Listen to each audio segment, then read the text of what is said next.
The Pulse of Providence with Steph Machado on WPRI.com. Thank you for watching Pulse of Providence. I'm Steph Machado. Colonel Oscar Perez started as a child in Colombia, a Southside teen in Providence, and now the chief of the Providence Police Department. We wanted to learn more about him, his life story, his experience so far as a police officer, and his plans to leave the department. Colonel, thank you so much for taking the time to sit down with us. It's been about a month since you were selected as chief. So just tell me first, what have you been doing? Any changes you've made, policies, even anything small in the month since you've been chief? No, thank you so much for the interview. I truly appreciate it. But no, there's been a lot going on. As soon as I took over, there was stuff that we're working on, looking at the policies, making sure the training of the officers, getting ready for the new academy that just started. There's just a lot going on. Besides that, there's other stuff that we're working on. But yeah, there's a lot. So, I want to help the people of Providence get to know you a little better. We know you immigrated here when you were 13 from Colombia. What was it like being new to this country as a teenager and growing up in Providence, leading up to when you decided to become a police officer? Wow, it's great bringing me back. So I came to the country when I was December of 1982, right? So I was almost 13 years old. I was an adolescent. Got to meet some great people. I came to my uncle's house. He lived in South Providence. We lived in an attic at the time. My father and I immigrated. Just an immigrant who came to a new life, new country, trying to figure out what was going on, right? How do you get adjusted? How do you integrate yourself into a community that was brand new to you?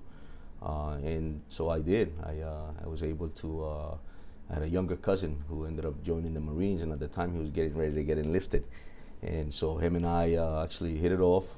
We got very close, and I got to meet the community. South Providence was much different than it is now, so yeah.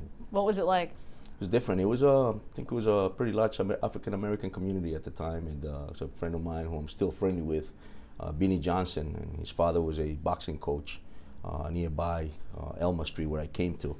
And so I got to meet Benny, my cousin, and it was just the street, Broad Street. I look at it now, right, and you have about hundreds of Latino markets and barbershops.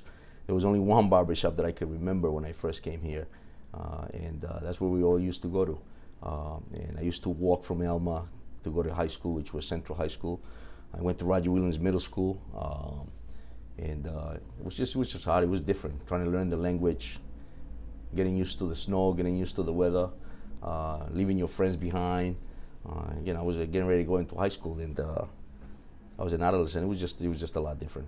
And you've got a few boxing gloves I see hanging in your office. So what was the significance of the boxing for you as a kid? So it's funny, right? So I played soccer all my life. Soccer was a major sport in the city. As a matter of fact, when I entered Central High School, I went from JV right to varsity. And boxing was something that I was brought into by Benny Johnson, as I just mentioned, and my cousin. And my first time I remember, I was in there.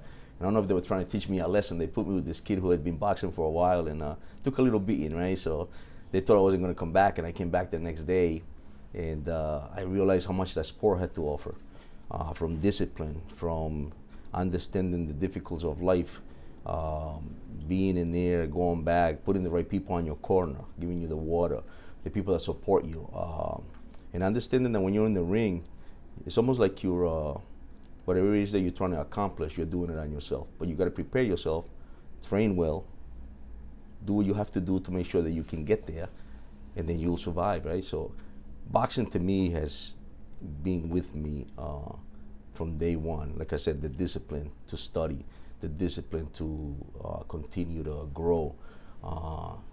Yes. Did you know back then that you wanted to be a police officer?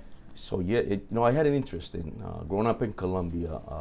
It was in the 80s was very hard. It was difficult. I came from humble beginnings.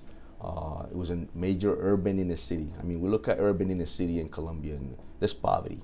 Poverty to the sense that there's no kids with no shoes that are mingling with you and playing soccer with you in the middle of the street. So I used to admire the work that the police officers did in Colombia. I have the privilege to train with a lot of them in this profession. As a matter of fact, at the FBI Academy that I recently went to, I got to meet one of the officers, a captain, and so I've always looked at them as heroes. But back then, I caught an interest. And then when I came to this country, it was in there, but I really wasn't sure that that's something I wanted to do, but I did admire their job. And I was at Central High School, and two detectives came in and spoke to us about street law. And he caught an interest from Providence, and he caught my interest. And from there on, I graduated from Central High School, and my goal was to become a cop. Other than that interaction with those two detectives, did you have any interactions with the police as a young person, positive or negative, that made you want to join?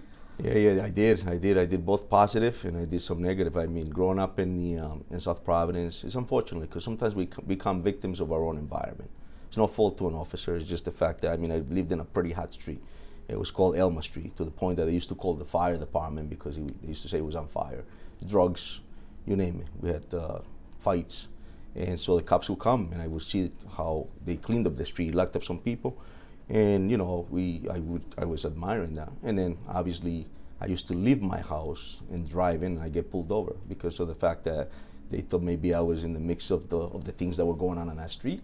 Some officers were professional, others were not. And, you know, I didn't judge anybody, but I felt that, it was bad. I shouldn't say bad, it was just encounters that could have been handled differently, right? Never to the point that I needed to do anything, but I just, it was all life experience that I think has made me who I am. Yeah, in the sense of being a good leader, also understanding the challenges of the neighborhoods that we police. So. Do you feel like, it sounds like you felt like maybe you were profiled?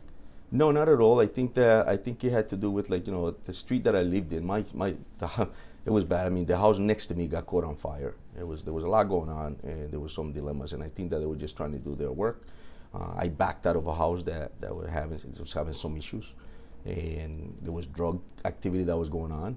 I mean, literally, the people would sit on my porch that I lived in selling drugs, and I was okay with the fact that there was proactive police work being done. It's something that I've always realized that, you know, and I come to my understanding that community policing and proactive policing or crime reduction is two things that have to coexist together. And I understand this job is hard. It's not easy.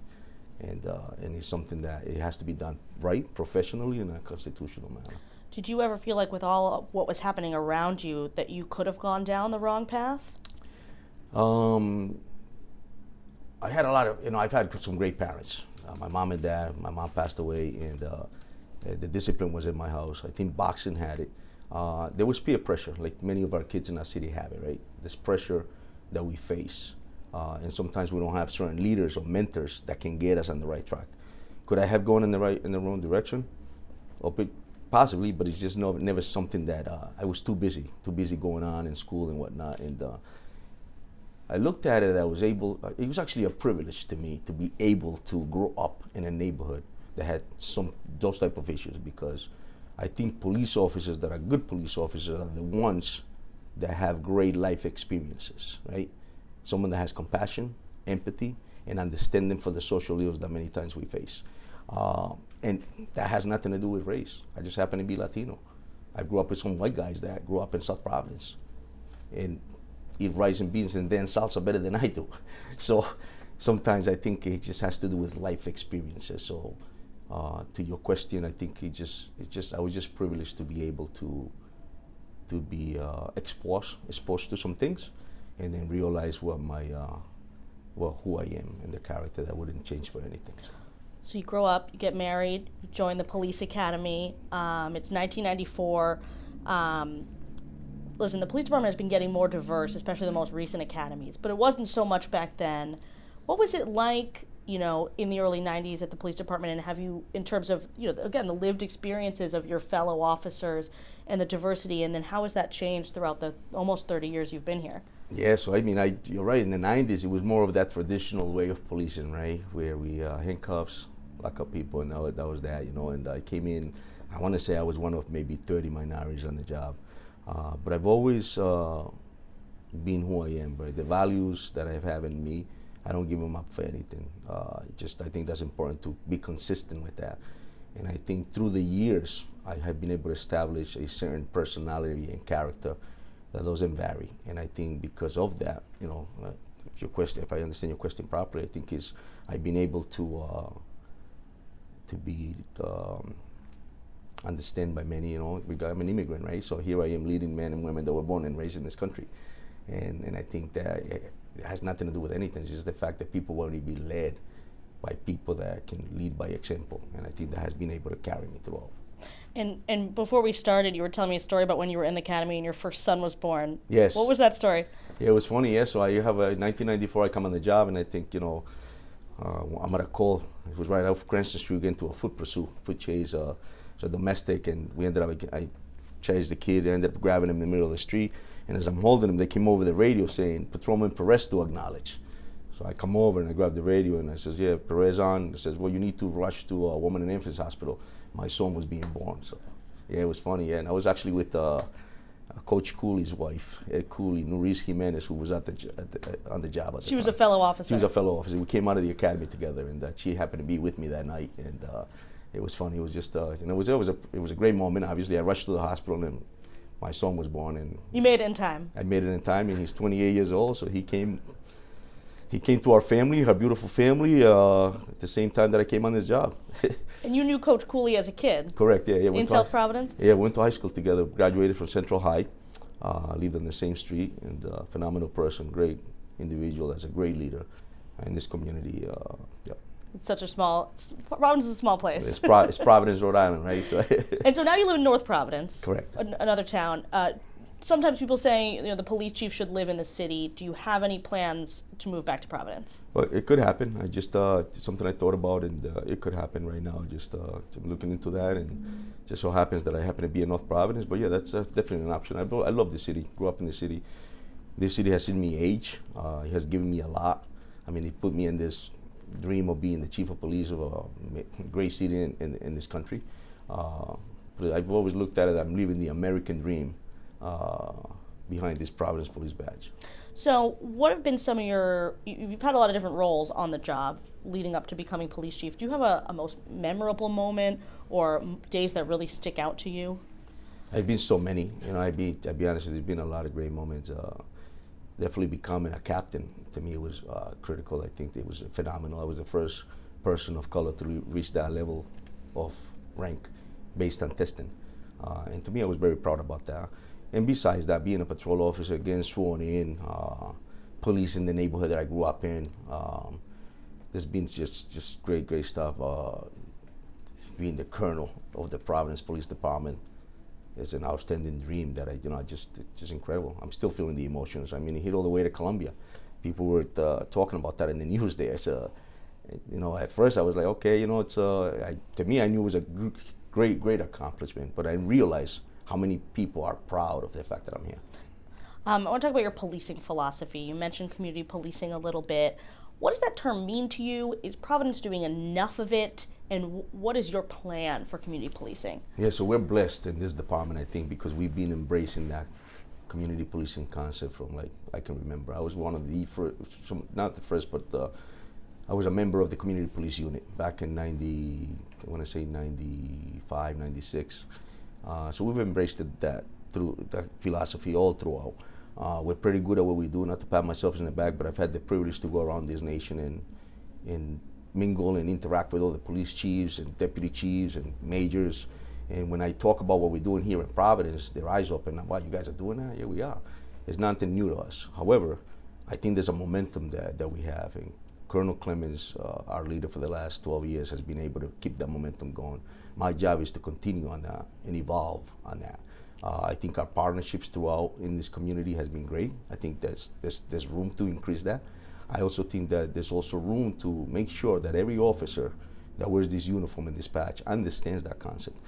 It's hard at times because, as you know, this profession is difficult, and the recruiting has been very difficult.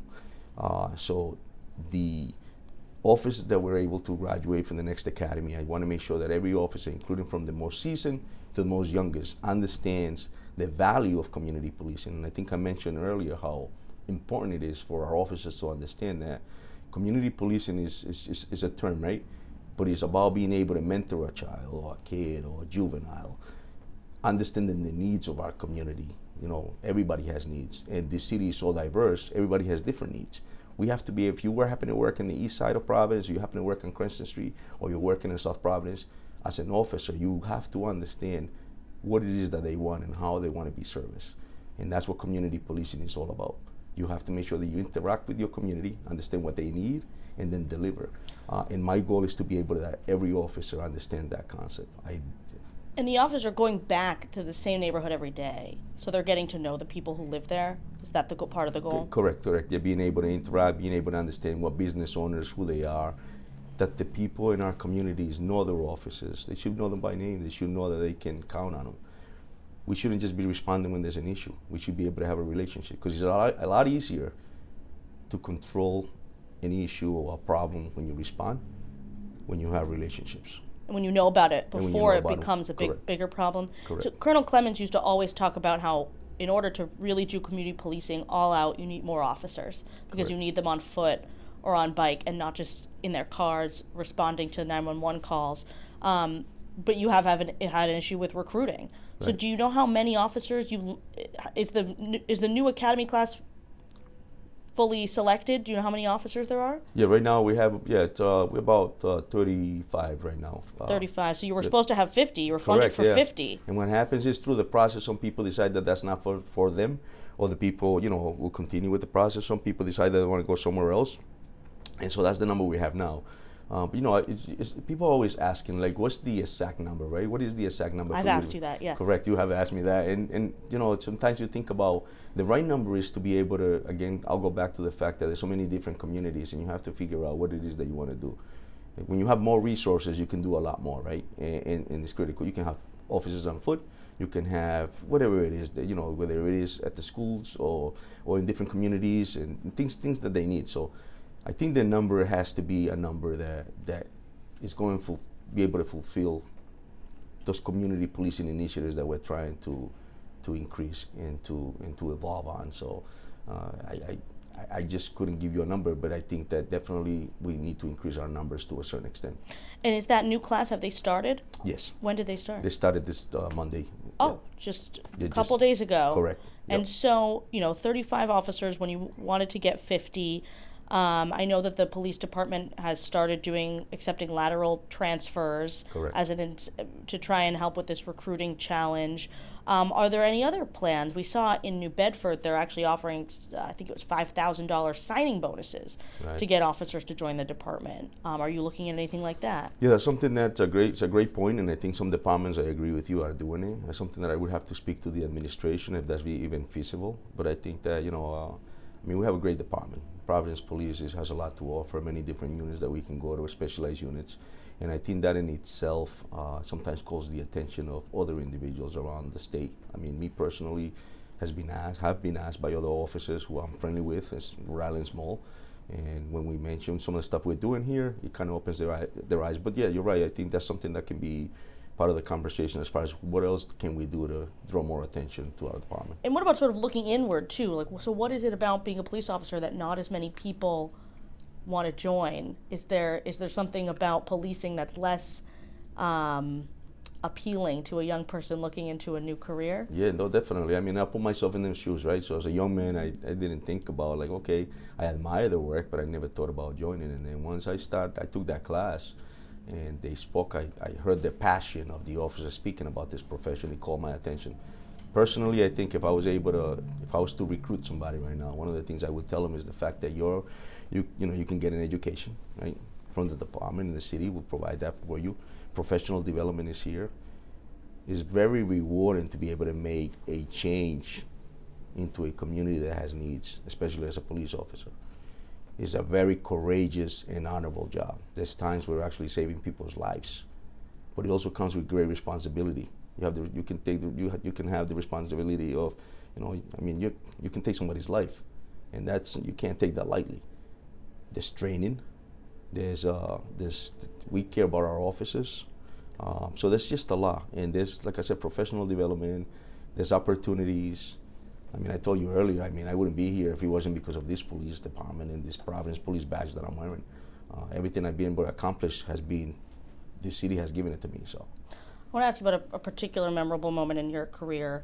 Colonel Clemens he always talked about how much restraint is used by this department. It's very rare that you fire your service weapon, but you have had to do that. Correct. I think just once. Has it been more than once? More than once, yes.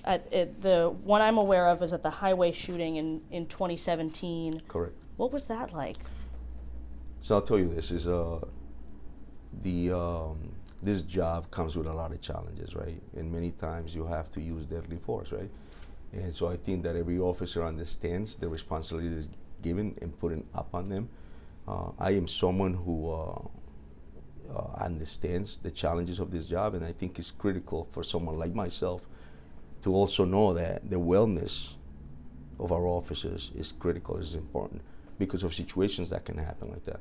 The training and education of our officers is critical. So I guess to your question, it is, no one wants to come to work and get involved in anything that is serious in nature. But many times the job requires it, and it is, and I understand that. I understand how difficult it is, because at the end of the day, it's important for every officer to know that public safety is number one. Was there another incident where you had to fire your service So yeah, weapon? it was actually where I've been in this department for like almost 30 years. I've had the privilege to work in narcotics, the gang unit, and it was actually during a raid. It was actually a pit bull that came at us, and unfortunately I had to fire. Yeah. Oh, at the dog. Yeah, at the dog. Yeah, correct. And you said it's something that I'm sure stays with you because it's rare. Yeah. It's rare. Providence police do not. There are years that go by where not one officer fires a weapon that whole year, right? Is that something that's also trained?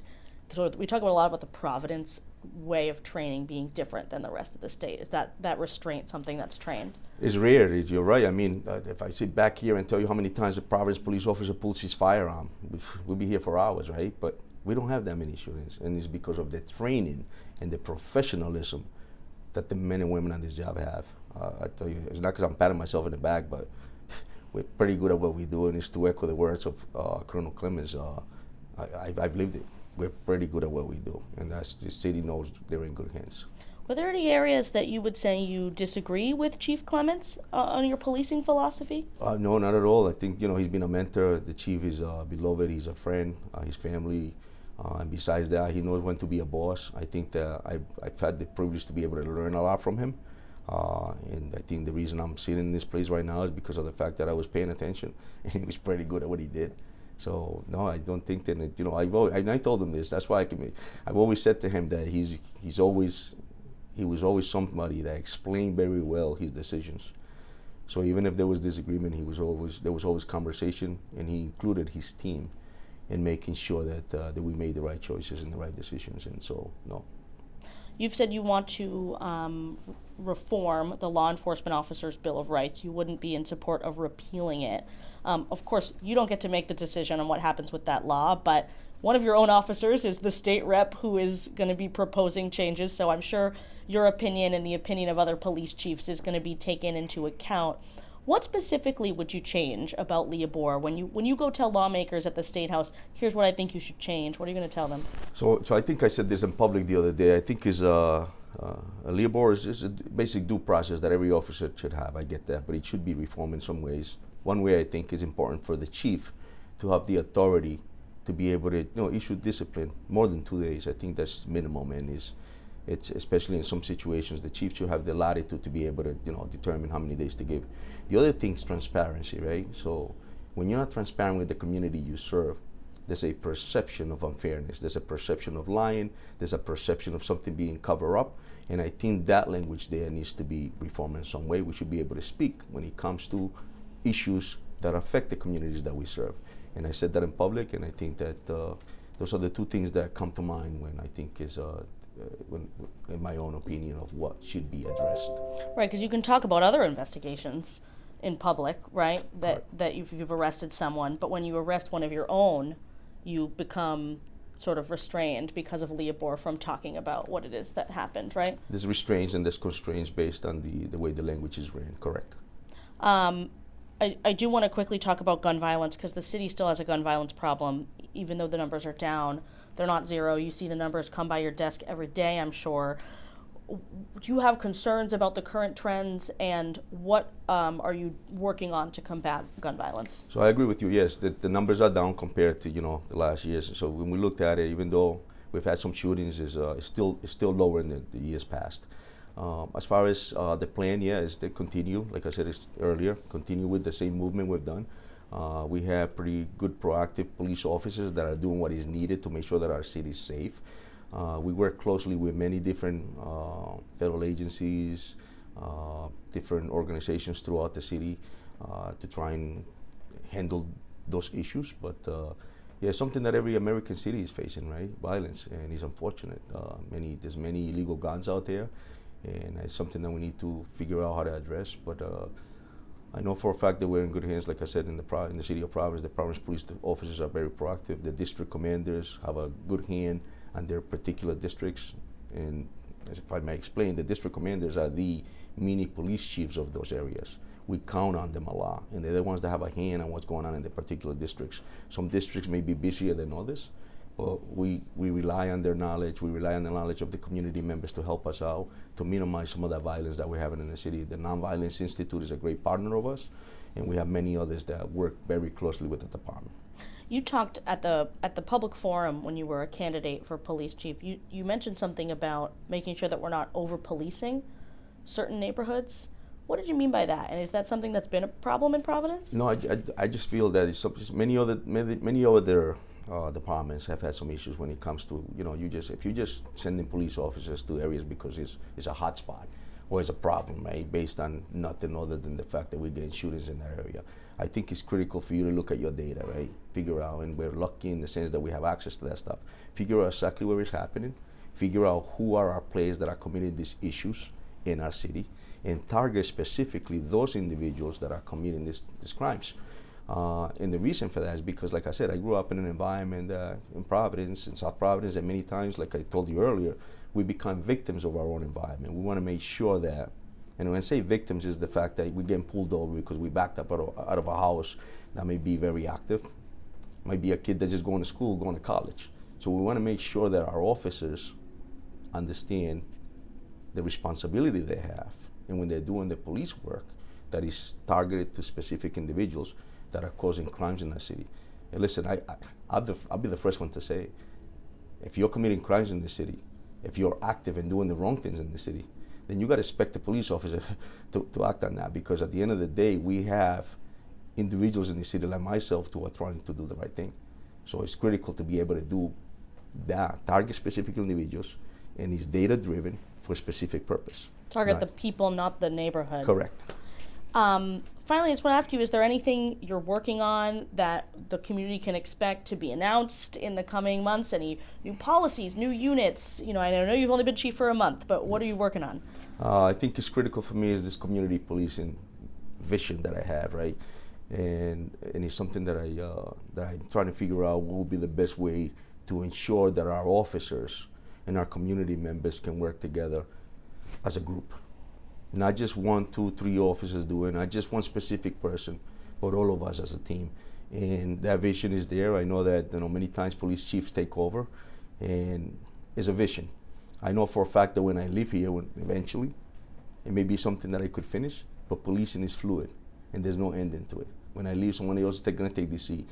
And like I did, I took the seat for Colonel Clemens. I want to be able to evolve and continue that momentum. And I would hope that when that time comes, that the person that takes my seat can see the legacy of that whole community policing vision that I have. Colonel Oscar Perez, thank you so much for taking the time. Thank you so much for this interview. I really appreciate it, Steph. Thank you. Thank you. And thank you for watching Pulse of Providence. I'm Steph Machado. We'll see you next time.